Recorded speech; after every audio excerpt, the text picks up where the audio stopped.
Olia. Hello tout le monde, je suis contente de vous retrouver pour cette nouvelle vidéo. C'est une histoire mode et une histoire mode pas sur n'importe quelle personne, à savoir notre icône quand même à l'international des vêtements les plus un peu provocants, à savoir Lady Gaga. Et comme je le dis à chaque fois, on perd pas plus de temps et on commence tout de suite. Comparée à Madonna pour ses origines italiennes et à Gwen Stefani pour sa blondeur, elle est d'office nommée prétendante au trône de reine de la pop. Surprise, choquée, amusée, Lady Gaga provoque plusieurs émotions à chacune de ses apparitions. Porter une robe de viande, arriver sur le tapis rouge à cheval ou encore dans un œuf tel un fœtus pour une naissance musicale, tant de décisions qui ont fait de Lady Gaga une icône. Autrice, compositrice, interprète et actrice, le rêve d'une enfant qui est devenu réalité. De son nom de naissance, Stephanie Joanne Angelina Germanotta, née à New York le 28 mars 1986. Stephanie va commencer à étudier dans une école privée catholique assez stricte, il faut dire. Stephanie apprend à 4 ans seulement à jouer du piano. La musique lui plaît tellement qu'elle décide de continuer et à seulement 13 ans, elle compose ses premières ballades et à 14 ans, elle commence à monter sur scène. Effectivement, on a une jeune femme, une enfant encore, on peut le dire, qui est assez talentueuse dans le monde de la musique. On peut donc dire que Stephanie est une artiste en herbe qui ne demande qu'à s'épanouir. Vous connaissez, vous êtes sûrement passé par là, c'est un peu la fin de l'adolescence, le début de la vie active où on a envie de prendre nos rêves et d'en faire quelque chose, mais on a peur de se lancer et que ça ne fonctionne pas. Et bien à 18 ans, la jeune Stephanie, que je rappelle a connu une éducation quand même assez stricte, se rebelle. Elle quitte le nid familial pour tenter sa chance dans le milieu du showbiz. Donc oui, on passe quand même de quelque chose d'assez strict, d'assez carré, tac, et d'un seul coup elle se dit allez, je me tente dans quelque chose qui est un peu la wall again, a beast to fly. Voilà, je remets au goût du jour cette expression. Les débuts sont durs. Ouais, vraiment très dur pour notre petite Stéphanie. Pour arrondir les fins de mois, Stéphanie accumule 3 emplois en tant que serveuse dans un club de striptease et un bar, mais également en tant que go-go danseuse. Et c'est justement à cette période compliquée de sa vie qu'elle va faire la connaissance de la performeuse et chanteuse Lady Starlight, avec laquelle elle va se produire sur les scènes du Lower East Side. Et grâce à cette rencontre, qui n'est pas anodine, non, elle va commencer à se créer une vraie réputation de chanteuse, mais aussi nourrir un nouveau personnage qu'elle va se construire, un personnage un peu théâtral. À 19 ans seulement, mesdames et messieurs, Stephanie va signer son tout premier contrat dans la musique, avec le label Def Jam Records. Donc elle signe ce fameux contrat et s'écoule 1 mois, 2 mois, 3 mois, 4 mois sans nouvelles du label. Il ne la rappelle pas. Et d'ailleurs, il ne la rappellera jamais, sauf pour rompre le contrat. Sans explication, juste comme ça, il lui demande de rompre le contrat. Donc vous imaginez un petit peu Stéphanie qui rêve de ça depuis gamine, elle croit enfin toucher du bout des doigts son rêve, et en fait, on lui arrache, et ce sans explication. C'est ça qui est vraiment horrible dans l'histoire. Sauf que, attention, ce Def Jam Records n'a pas fait ça pour rien, vous allez très vite comprendre pourquoi. Même s'il a lâché en fait vulgairement Stéphanie, il veut conserver les morceaux écrits et composés par elle. Oui, en gros, vulgairement, il veut voler les morceaux composés par notre chère Stéphanie. Voilà. Pour réussir à récupérer d'ailleurs ces musiques, Stéphanie décide de renoncer à l'avance que lui avait versé le label et elle va pouvoir récupérer les droits des musiques qu'elle a composées. À savoir d'ailleurs, parmi quand même ces titres que le label avait essayé de lui voler, il y a tout de même Beautiful Dirty Rich et l'un de ses futurs tubes, Paparazzi. Et notre chère Stéphanie commence à découvrir le milieu du showbiz. La détermination. C'est bien beau, Stéphanie continue à croire en son rêve malgré un peu cette énorme déception avec le contrat précédent, mais elle veut y croire, elle sait qu'elle a du talent, elle veut le montrer à tout le monde et elle s'accroche. Maintenant, qu'est-ce que tu fais pour pouvoir montrer comment tu chantes, que tu as du talent, etc. Eh bien, Stéphanie va commencer à enchaîner les auditions, sans succès malheureusement, pour des pièces de théâtre et des comédies musicales. Les labels de musique pop juge, comme on disait juste avant, son personnage beaucoup trop théâtral. Donc c'est vraiment pas un personnage qui a les pieds sur terre et vous savez, suite à ce qu'elle va devenir, pourquoi. Et c'est ce qui fait que les labels ne veulent pas signer avec notre chère Stéphanie. Et elle continue à auditionner jusqu'en 2006 où elle va participer au spectacle New Songwriters Showcase. Il s'agit ici en fait d'un show visant à révéler de nouveaux auteurs et compositeurs. Or, rappelons-le, Stéphanie est compositrice depuis ses 13 ans. Certes, son style a évolué depuis ses 13 ans, je l'espère, mais elle s'exerce depuis très longtemps peut-être, contrairement à d'autres personnes qui vont participer au même show qu'elle. À l'occasion de ce show, notre jeune artiste est enfin repérée par quelqu'un qui a quand même son importance, à savoir Wendy Starland, qui n'est autre que la collaboratrice du producteur de musique Rob Fusari. Mais qui est Rob Fusari? Eh bien, pour vous dire un peu l'importance de la personne, il a déjà travaillé avec Will Smith ou les Destiny's Child. Oui, c'est bien le groupe dans lequel jouait avant Beyoncé et qui l'a un peu quand même propulsé sur le devant de la scène. Donc on peut dire que Rob Fusari n'est pas n'importe quelle personne. Le producteur Rob Fusari décide donc de laisser sa chance à notre chère Stéphanie. Et il va l'aider à produire ses premières chansons. Sa voix va d'ailleurs lui faire penser au style un peu vocal de Freddie Mercury. Et c'est pour ça d'ailleurs qu'il va la surnommer affectueusement Gaga, en rapport avec la chanson Radio Gaga de Freddie Mercury. Lady Gaga est née. Malheureusement pour elle, les débuts dans la chanson prennent plus de temps que prévu. Malgré l'aide de Rob Fusari, ça ne fonctionne pas autant qu'elle l'aimerait. Et donc elle va se rabattre sur son deuxième talent, à savoir l'écriture. Et elle ne va pas écrire pour des artistes inconnus, non.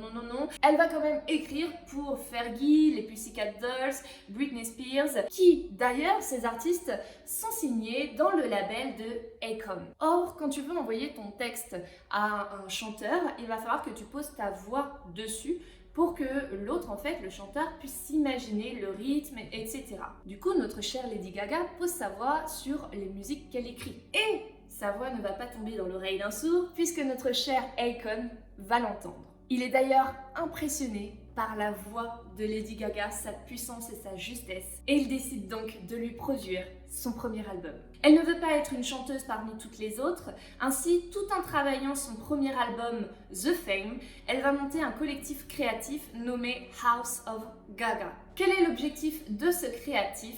C'est simple, lui créer une identité à part entière. Vêtements, accessoires, perruques, tout ce qui va lui permettre justement de nourrir ce fameux personnage théâtral, à savoir Lady Gaga. Le seul mot d'ordre qu'elle demande à ce collectif, c'est l'excentricité. C'est le fait de rendre son personnage inoubliable à chacune de ses apparitions.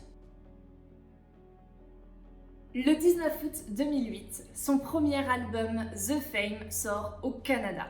Just Dance a du mal à se lancer au début, mais sort au final le deuxième son, à savoir Poker Face, et là, il fonctionne bien. Il fonctionne même très bien, très bien. Et il fonctionne tellement bien qu'il va s'étendre dans le monde pour toucher la France et les États-Unis. Poker Face devient alors un tube mondial, numéro 1 des ventes partout dans le monde. Tous découvrent enfin une chanteuse à la voix puissante et rock, mais surtout un personnage, à savoir le phénomène Lady Gaga. Lady Gaga choque, son style et son personnage provoquant, c'est du nouveau. À cette époque, personne n'a encore vu un chanteur qui était aussi extravagant, du moins une chanteuse qui était aussi extravagante. Elle a vraiment quelque chose de nouveau, et c'est ce fameux personnage théâtral qu'on lui reprochait au début de sa carrière, enfin quand elle souhaitait se lancer, qui au final va lui permettre de fonctionner. Lady Gaga vit enfin de son rêve. La petite Stéphanie peut être fière. Elle a peur quand même que cette hype disparaisse aussi vite qu'elle n'est apparue. C'est pourquoi elle lance le duo Téléphone avec Beyoncé. C'est un duo qui a très bien fonctionné, qui a fait parler de lui, puisque même Beyoncé joue le jeu avec ses fameux vêtements où on retrouve le drapeau américain, où c'est d'ailleurs le collectif House of Gaga qui va avoir travaillé sur les vêtements. Créer le débat, la polémique, le collectif va alors relever un nouveau défi, soigner chaque apparition de notre chère Lady Gaga. Son extravagance va de pair avec sa notoriété. Les paparazzis, les médias, les journalistes, etc. n'attendent que Lady Gaga pour savoir comment elle va apparaître sur le tapis rouge. C'est lors des Brit Awards en 2010 qu'elle va triompher à Londres en remportant les trophées de la meilleure chanteuse internationale, du meilleur album international et de la révélation internationale de l'année. Voilà, ce n'est pas rien, mais ça montre un peu la hype qu'elle a au début de sa carrière. Le personnage accroche et plaît. Ceci dit, ce n'est ni au MTV ni au Brit Awards que Lady Gaga va porter sa toute première robe haute couture, non, mais bien à la cérémonie des Grammy Awards. Armani a contacté l'équipe de Gaga et souhaite qu'elle porte une de leurs créations. Et c'est donc cette fameuse robe qui a fait parler, la robe Galaxy. Elle était vraiment fière de pouvoir porter pour la toute première fois de sa carrière et surtout de sa vie une robe haute couture d'une marque qui est quand même assez célèbre. Petite anecdote d'ailleurs sur cette tenue, les talons que vous voyez sur cette photo ont été volés dans les coulisses et l'équipe de Lady Gaga a fini par retrouver ces talons sur eBay. Ça finit bien évidemment bien, ils ont négocié avec la personne pour pouvoir les récupérer et ils ne savent pas vraiment qui les a volés. En 2011, Lady Gaga annonce la sortie d'un nouvel album. Cette fois-ci, on découvre une Lady Gaga prude, angélique, une sainte, c'est faux. De toute façon, vous le savez, Lady Gaga, c'est Lady Gaga. Au début de sa carrière, ce n'est pas vraiment un personnage angélique, loin de là. Notre provocante chanteuse enchaîne Judas, The Age of Glory, Hair et Born This Way. Et Born This Way est un succès mondial qui est même salué par la critique. Je vous ai dit tout à l'heure que House of Gaga avait une énorme importance dans la vie et dans le personnage de Lady Gaga. Eh bien, on va voir ça tout de suite. Le 13 février 2011 se déroule la 53e cérémonie des Grammy Awards à Los Angeles. Son arrivée est très attendue. Est-ce qu'elle va avoir une robe avec un énorme décolleté? Est-ce qu'elle va avoir des talons qui font 1 mètre de haut? On se demande cette fois-ci que nous promet Lady Gaga. Alors oui, son apparition va être surprenante puisque effectivement, Lady Gaga arrive sur le tapis rouge cachée. Elle est enveloppée dans un œuf porté par des mannequins et des danseurs. Son apparition théâtrale unique lui permet d'ailleurs d'éclore directement sur scène lors de son interprétation du titre Born This Way. Elle confie d'ailleurs à Vogue France qu'elle est restée 3 jours. Elle est restée 3 jours dans cet œuf-là parce que c'était une partie de sa vie où elle avait envie de parler avec personne et elle était bien tranquille. Voilà. D'ailleurs, on est là pour parler mode et il y a une anecdote que j'aime beaucoup justement sur les différentes images que vous avez pu voir. C'est justement House of Labs qui a conçu les différents looks de ses mannequins et de ses danseuses. Et Lady Gaga confie à Vogue qu'elle est particulièrement exigeante, à tel point que la veille des Grammy Awards, elle dit que tout est faux, il faut tout revoir. Ça me plaît pas, je n'aime pas du tout ce que ça va rendre, on peut pas se présenter comme ça, hors de question, il faut tout revoir. Ça, c'est Lady Gaga la veille d'un événement comme les Grammy Awards. Pour elle, ça n'allait pas, elle voulait du latex couleur chair. Sauf qu'à cette époque, vous ne le savez peut-être pas, mais le latex était très peu utilisé dans la mode. On n'avait pas du latex à n'importe quel endroit, etc. Et donc, le latex que vous voyez sur ces différentes photos provient d'une entreprise d'autocar qui utilisait cette matière pour protéger les différents sièges. L'anecdote est folle, je trouve ça génial. Donc Lady Gaga a dit « Je veux du latex chair pour demain ». Ils ont contacté plein de personnes et l'entreprise d'autocar leur a vendu du latex. C'est farfelu, c'est perché, mais c'est génial. D'ailleurs, que tu aimes ou que tu n'aimes pas un artiste, il faut quand même reconnaître le travail qu'il y a derrière. Et là, c'est un coup de génie. Si cette mise en scène ne vous plaît pas, ne vous suffit pas, je peux vous proposer une autre apparition, une apparition gagaesque, on va l'appeler. Good Morning America est un talk show très connu et énormément suivi aux États-Unis.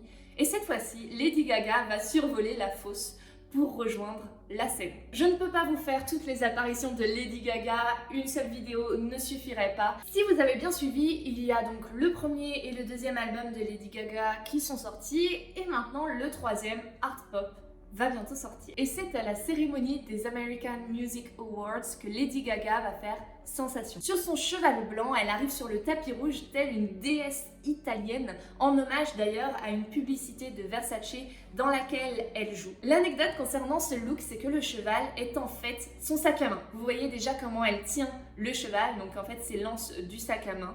Et d'ailleurs, si vous prêtez attention, si vous regardez bien, le cheval est entièrement fabriqué à partir de sacs à main Chanel. Encore une fois, c'est du génie. Une nouvelle apparition gagaesque. Voilà, Je vais utiliser cet adjectif à chaque fois. Voulant entretenir d'ailleurs son statut d'icône, elle va toucher un peu à tout. C'est pourquoi elle va jouer un petit rôle dans un film assez tiré par les cheveux, à savoir Machete Kills. Malheureusement, les ventes de son troisième album Art Pop ne sont pas à la hauteur. Et on peut se demander, est-ce que Lady Gaga, le personnage Lady Gaga, ne commencerait pas à lasser? Lady Gaga a réussi à marquer les esprits. Mais son personnage, qui était original et surprenant à ses débuts, commence à pâlir aux yeux de ses fans. Comme s'il était devenu une habitude, on n'est plus vraiment choqué par une Lady Gaga provocante, excentrique, extravagante. Et si vous êtes attentif depuis le début, vous avez compris que Lady Gaga a peur qu'on l'oublie, a peur que son personnage disparaisse. C'est pourquoi en 2015, la reine de la pop se lance dans un nouveau challenge, le petit écran. Elle rejoint alors le casting de la célèbre série American Horror Story. Son rôle est celui d'une comtesse que l'on soupçonne d'être une vampire. À travers ce rôle, Lady Gaga est excellente, elle est surprenante et d'ailleurs ce rôle va lui permettre de remporter le Golden Globe de la meilleure actrice dans une mini-série en 2016. Apparaît alors une Lady Gaga habillée avec distinction et glam, bien loin de son personnage rebelle. Cette même année, alors âgée de 29 ans, Lady Gaga est élue femme de l'année par le magazine American Billboard. Et pour expliquer un petit peu ce choix, la coprésidente de Billboard, Janice Min, dira « Pour nous, la femme de l'année est la meilleure sur le plan musical et une personne d'influence dont chacun a parlé au cours des 12 derniers mois. » En 2015, personne n'incarne mieux tout cela que Lady Gaga. De sa sensationnelle performance aux Oscars à sa tournée avec Tony Bennett, en passant par sa philanthropie, sa fondation qui œuvre pour le bien-être et l'émancipation de la jeunesse et son nouveau statut de star de la télé, elle est la seule femme qui influence à ce point les goûts et la culture populaire. Ça, c'est un avis positif. Du coup, on avait l'impression que son personnage commençait un petit peu à disparaître, et grâce à ses derniers choix, elle commence à revenir sur le devant de la scène, mais beaucoup plus assagée, on va dire, que l'ancienne Lady Gaga. En 2016, elle sort son 5e album, Joanne. Toujours dans ses influences pop-rock, country, Lady Gaga, en fait, elle va faire évoluer son personnage, qui est, comme on l'a dit juste avant, plus sage, plus mature, et on découvre des titres captivants, comme Perfect Illusion et encore Million Reasons, que j'adore particulièrement, j'adore Million Reasons. Bye bye les couleurs, le latex et les reliefs tapent à l'œil. On a un nouvel album couronné d'un chapeau de cow-boy, illuminé de strass, de paillettes et de franges. Mais attention, le show Gaga arrive. Vous voyez, en fait, c'est un événement qui est attendu aux États-Unis, un événement sportif qui a lieu une seule fois par an. Et à chaque mi-temps, on va avoir un artiste ou une artiste qui va venir faire le show, le Super Bowl. Eh bien, Lady Gaga participera à la 51e édition en 2017 de ce fameux Super Bowl. Son passage a été énormément applaudi, elle a vraiment fait le show, elle a apporté quelque chose de nouveau, de frais. Elle a sauté dans les airs, elle a dansé, elle a chanté, elle a vraiment fait preuve d'énormément d'originalité. Et à travers ce show, on a retrouvé la Lady Gaga extravagante et excentrique des débuts et ça a énormément plu. En 2018, alors âgée de 32 ans, sort le célèbre film A Star is Born. Ce film ne lui permet pas seulement de briller en tant qu'actrice, mais également en tant que compositrice. Car oui, elle compose les chansons de ce film, et toutes validées bien évidemment par le réalisateur, interprète, acteur et chanteur, notre cher et beau Bradley Cooper. Sa performance dans A Star is Born lui permet d'être nominé aux Golden Globes, aux British Academy Film Awards et à la célèbre cérémonie des Oscars. Émouvante, magnifique, lors de cette dernière cérémonie, elle monte sur scène aux côtés de son partenaire d'acting, Bradley Cooper. Derrière le piano, ils commencent tous les deux à chanter leur célèbre chanson Shallow, pour laquelle Lady Gaga va d'ailleurs remporter l'Oscar de la meilleure chanson originale. Et finalement, ce film connaît un tel succès qu'il va lui permettre de repartir avec le Golden Globe, le BAFTA et l'Oscar, mais à chaque fois pour la meilleure chanson originale. J'ai encore une petite anecdote concernant la tenue qu'elle porte pour les Oscars. L'anecdote d'ailleurs concerne plutôt en fait le collier qu'elle porte, à savoir un Tiffany's Diamond porté pour la dernière fois par Audrey Hepburn. Donc c'était une énorme responsabilité et pour veiller justement sur ce diamant, elle avait ses gardes du corps. Les gardes du corps veillaient à la fois certes sur Lady Gaga mais également sur le collier qui a une valeur inestimable. Et donc elle est aux Oscars, elle est surveillée et à un moment donné, il y a une petite fête qui s'organise non loin des Oscars, mais pour ça, elle va semer les gardes. On se croirait dans un film, mais elle sème littéralement les gardes pour aller faire cette petite fête. Et du coup, les gardes, eux, la cherchent partout, ils sont en colère parce qu'ils doivent protéger à la fois ce collier qui a une valeur quand même voilà, énorme. Et donc après, ils finissent par la retrouver et en fait, elle raconte à Vogue qu'elle s'est faite gronder comme une enfant et qu'elle a dû s'excuser auprès des gardes. Elle est toujours en très bon terme avec Tiffany et elle raconte aujourd'hui cette histoire avec le sourire, bien évidemment. Au fur et à mesure des années, rien n'a changé. Les apparitions de Lady Gaga sont toujours autant attendues. Comme celle par exemple du Met Gala 2019 qui avait pour thème le camp. Lady Gaga arrive avec un petit chariot et une robe plus, on va dire, extravagante, on dirait un petit bonbon. Mais vous vous en doutez, pour camper, ce genre de robe, c'est pas forcément l'idéal. Et du coup, Lady Gaga ne va pas nous présenter une, ni deux, ni trois, mais bel et bien 4 tenues lors de ce Met Gala. Elle ne quitte jamais le tapis rouge, bien évidemment elle va être aidée pour pouvoir se changer devant tout le monde, devant les journalistes, les paparazzi, etc. Et elle fait le show grâce à sa fameuse robe 4 en 1. Imaginez un petit peu pendant plusieurs minutes, les autres stars elles sont là, elles disent « Oh, moi aussi j'aimerais bien être photographiée ». Mais non. Tout le monde est intéressé par Lady Gaga et à chaque fois elle enlève une tenue pour en faire réapparaître une autre. Et du coup les autres stars, elles attendent sur le côté que Lady Gaga termine son show pour pouvoir être photographiée. Ces dernières années, on a donc vu évoluer le personnage de Lady Gaga, beaucoup plus glam, beaucoup plus posée, assagie, élégante, vraiment charmante. Et on se demande, est-ce que c'est vraiment la fin des années folles de la fameuse Gaga? Eh bien non.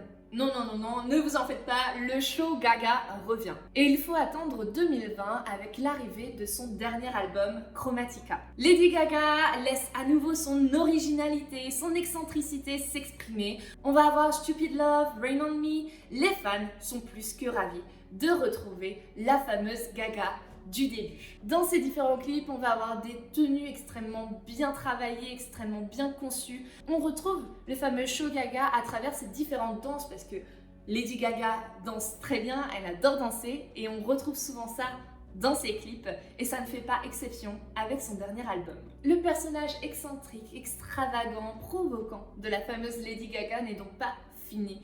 On sait juste que le personnage a évolué puisqu'on n'est plus dans une provocation pure et dure, mais on est plutôt dans une réflexion qui est plus mature. Et on se demande d'ailleurs quelles vont être les prochaines apparitions de notre chère Gaga.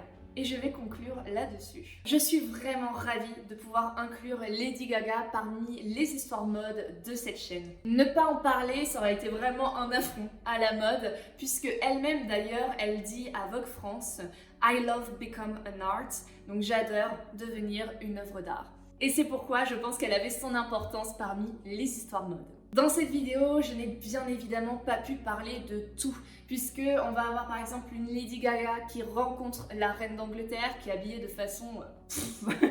voilà, elle dit qu'elle voulait elle-même ressembler à une reine. On va aussi avoir une Lady Gaga qui chante lors de l'investiture de Joe Biden. Il y a énormément de tenues sur lesquelles je n'ai pas pu parler dans cette vidéo, ou alors il en faudrait une deuxième exclusivement sur les tenues. Si ça vous intéresse, n'hésitez pas à le dire. Et je suis sûre d'un truc, c'est que notre chère Lady Gaga n'a pas dit son dernier mot. Sur ce, j'espère que cette vidéo vous a plu et je vous dis à bientôt.